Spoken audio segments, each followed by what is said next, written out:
This is Erin Wolf from 88.9. I'm here with Dak duBois. Welcome. Hey, thanks. Thanks for having Hey, me. of course. Yeah, so I first got acquainted with your music and with you through a Milwaukee music premiere that we did with you back in March. And 88.9 shared your song Portland. So, what's primarily been keeping you busy since we shared that song?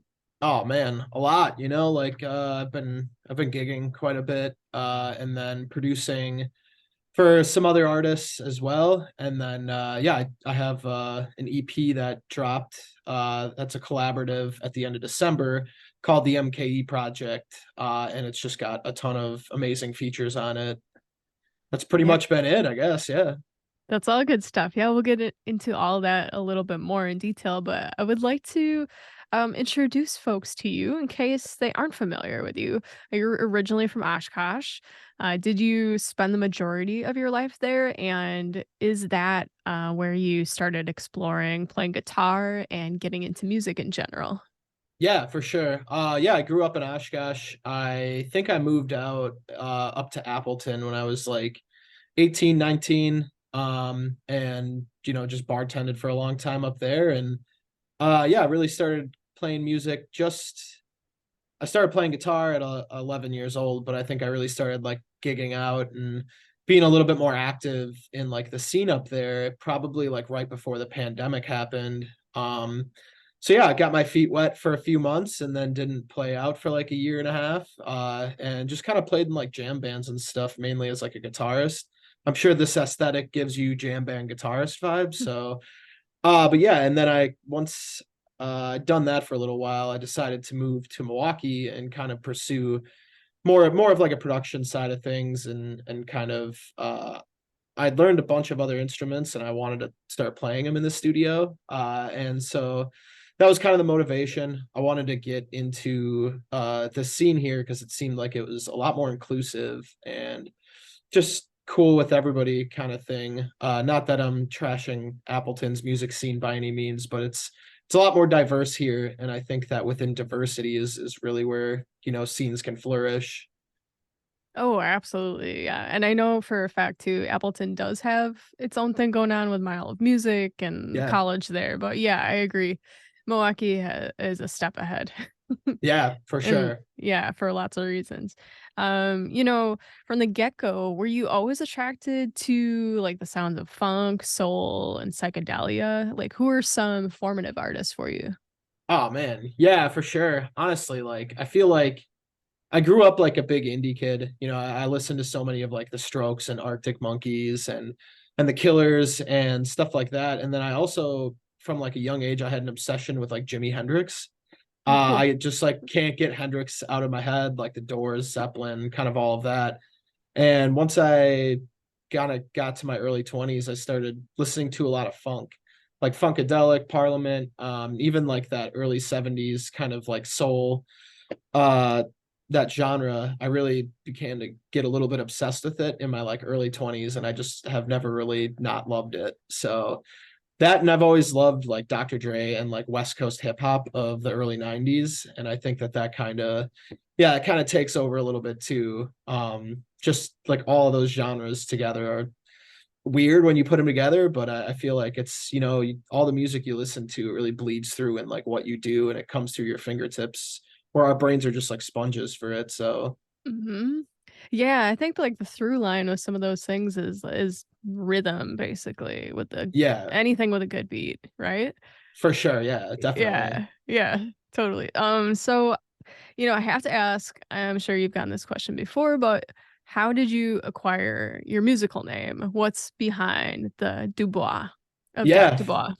for sure. So my like full name is Dakota Bradley Wright. I kind of, for the last decade, I've wanted to go by Dak just because it's short for Dakota, and I feel it's yeah, it's a native name, and if you could tell, I'm not native, so my parents were really riding that appropriation train pretty hard in the early 90s. So and so yeah, I like Dak, and then the duBois part came from I had some friends that have passed away in the last few years of varying things, like addiction and mental health problems and stuff. And yeah, the name is kind of it's to like pay homage to the people that I've lost. It's French. It means like of wood. And that's kind of, like the resting place of all things in like the rebirth of new carbon atoms essentially comes from that. So Wow, that is really a lot deeper than I thought. yeah, That's awesome. I yeah. love that. That's so cool. Very thoughtful. Wow. Thanks. Yeah. Okay. I'm glad I asked that. Okay. So, I asked you what had brought you to Milwaukee and Riverwest already. What keeps you in the Riverwest neighborhood in particular as a musician? Yeah. I don't know. I mean, I have this space here and it's an awesome space.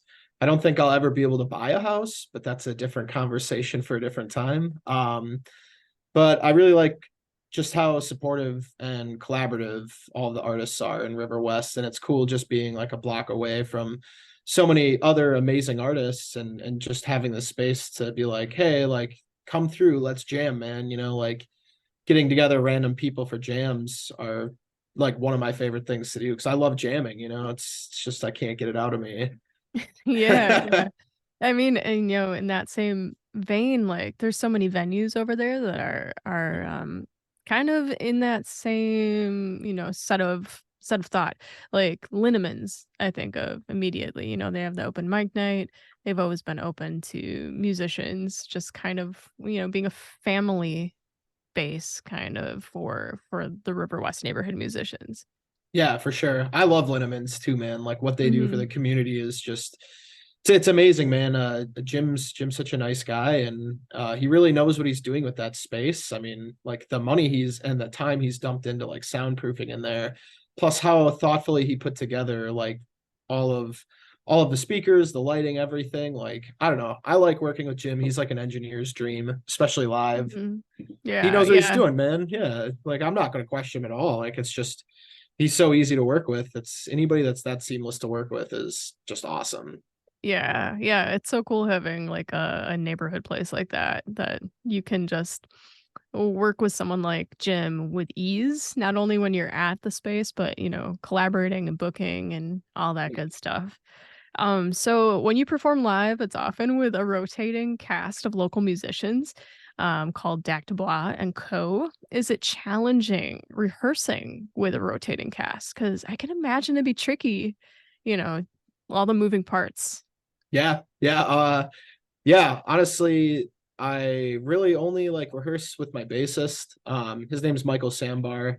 He's super consistent with me, and we're like really good friends. But what's crazy is he plays drums in another band, so he's like a drummer first, and then he plays bass.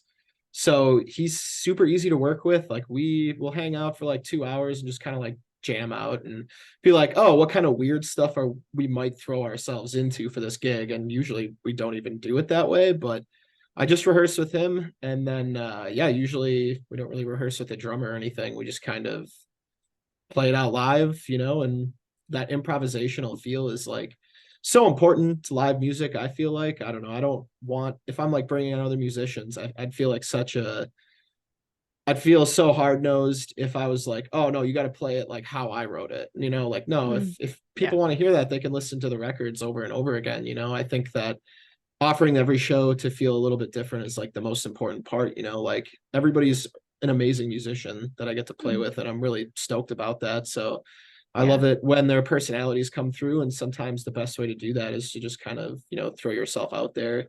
So we don't really rehearse a lot, which is kind of cool. Yeah. That's, but yeah, Yeah, if that's we did rehearse, yeah. I feel like it would be really hard to get together on that level. Mhm. So yeah, Well, it's kind of like the nature of jamming and jam music in general. I guess there isn't as much rehearsal as with other genres. for sure. Um, yeah, I think that's something a lot of musicians kind of fall into the trap. They aren't used to jamming, they aren't used to being free or improving. So maybe that's just a better way to be Dak. So Maybe for me at least, I'm like yeah, I'm an ADHD kid, so like I yeah. cannot stay sitting in one place for too long. So Mhm. I know all my parts, but yeah, when it comes to the moment, you got a bunch of people that are really enjoying themselves. Sometimes it's good to lean into the crowd a little bit, lean into each Yeah. other. So Yeah, absolutely. So for this new EP of yours that you released, you turned to collaboration and you worked with a lot of local artists, like KCU, Brother Malik, Aya, Classic. Briefly, how did each of these artists you collaborated with speak to you individually? Oh man. So I've kind of just become homies with a lot of all of them over the last like year and a half that I've lived here. I've been producing some stuff for Casey and for Brother Malik, and Brother Malik is really good friends with Classic, so I've become good friends with Classic too. And I had that I had Devious. I kind of cooked it up over like a few hours one day, and I was like, I don't know, this really reminds me of like the Dr. Dre kind of like that G Funk feel, but it's like I did all the instruments and stuff, so it's not like I'm playing to a drum machine or anything. And I wanted to really get some hip hop artists on that, and I've been doing a bunch of work with Wave too, Wave Chappelle. So I thought that having Classic and Wave on the same song would be really cool because I don't think they've ever done that before. And yeah, and then Brother Malik helped out with the hook too, and we all kind of just like threw in at the hook, just kind of kept throwing stuff at the wall over like 20 minutes, and we're like, okay, that's our hook, and then we got Mhm. it. But that one was awesome. They're all uh and then yeah, the joint with Aya and Casey was really interesting because Aya had hit me up on Instagram, and I was like, dude, I love what you do. Like, would you produce something for me? And I was just like, I kind of put this EP together in like a week. Like I just recorded everything in like a week. And I was like, oh fuck yeah. Or sorry. Yeah, I was like, yeah, I think I have an idea for something. And I spent like an hour working on the song for Aya. And I sent it to Aya. Aya was like, yeah, this is awesome. I don't usually play 4.5 minute songs though. So I'm like, okay. I had Casey in to work on some other stuff. And I was like, hey, do you have any interest in being on this? And Casey just came through and freestyled both of the verses. And it took like 10 minutes to record Casey's parts. And then I sent that back to Aya. I'm like, cool, just worry about these hooks. And when Aya came through to record it, it was like a breeze, man. Like everybody that I got to work with on this EP, everybody's just like so quick about what they do. And I'm quick too in the studio. I feel like, I kind of have it's in my house. So like I'm so used to being in this space all the time that I'm like, oh, okay, I have this here, this there. Mixing's really easy because I'm so used to the room and the way it sounds and then like how it monitors on other stuff too. So getting all the other people together for it, it was yeah, I feel like the longest recording session maybe took like an hour or two between everybody on the EP. And I mean everybody's like top tier talent. So it's just so easy to work with everybody. Yeah, I mean, I feel like all these artists too probably are constantly writing, recording, producing their own stuff, so they already have that part of their brain turned on. So when they go into the studio, it's just, like that. Everything Yeah, kind of flows. They have a vision already of what they want to contribute.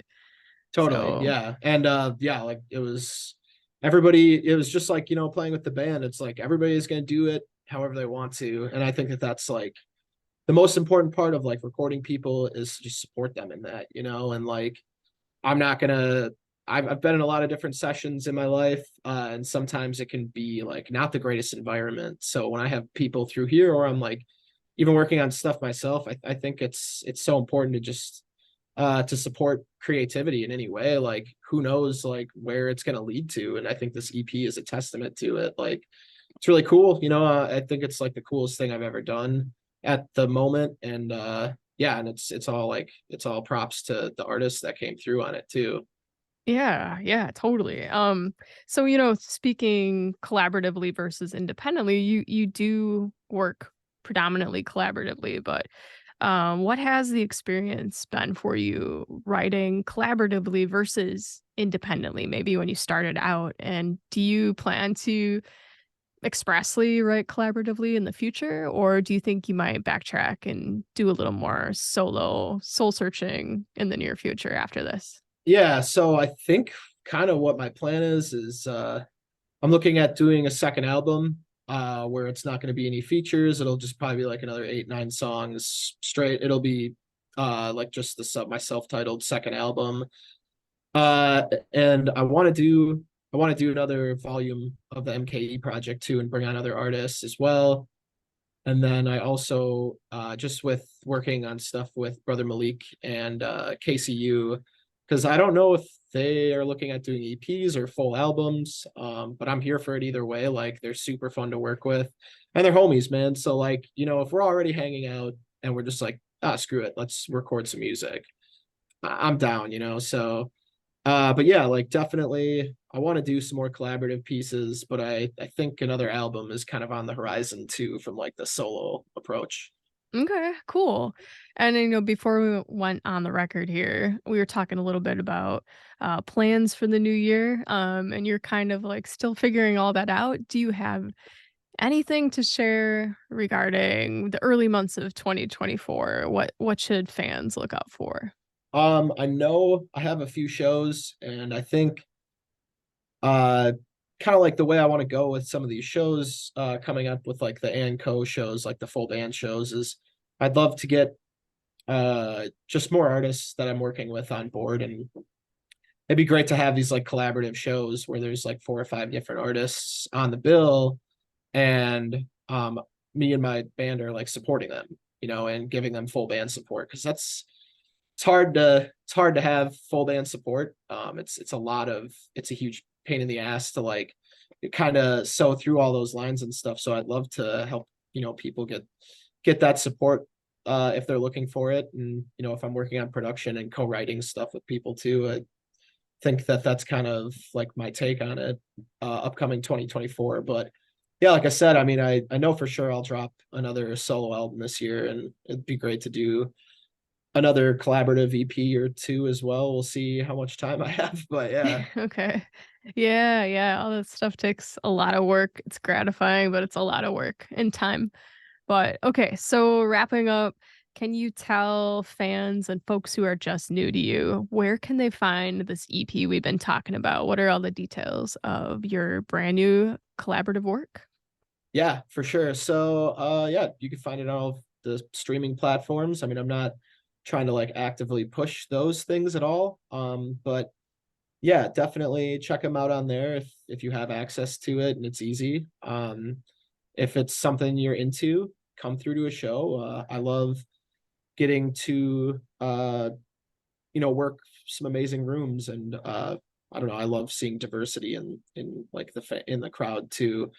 But yeah, no, I love just getting to uh BS with people, and yeah, find it on streaming platforms and stuff. Cool. Well, Dak, congrats. And it was awesome talking to you. Find the new EP from Dak duBois out now.